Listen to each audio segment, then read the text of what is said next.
Ready to unlock the internet's potential and weave its data into your automations? Let's dive right into using the HTTP request node in N8n. Think of it as your digital Swiss Army knife for interacting with any API or web service.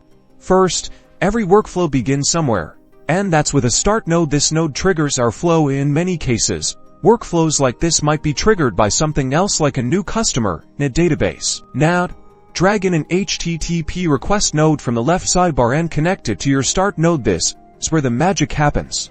You need to input the URL of the API endpoint you want to talk to. Next, select the HTTP method. The most common options include GET for retrieving data and POST for sending data. Choose the one that suits your API's requirements. Many APIs require you to provide specific headers for authentication or data formatting. Enter any required headers in the headers section, ensuring your request is properly authorized. If you're sending data, like in a POST request, use the body section. Typically, you'll be sending JSON data here, so format it accordingly. Once you have set up your parameters, click Execute Node to send your request. N8n will then display the response from the API, which you can view and then utilize in subsequent nodes. For this tutorial, we will connect our HTTP request node to a set node, where we can view the data, in this case, from JSON, using dot notation. And that's it.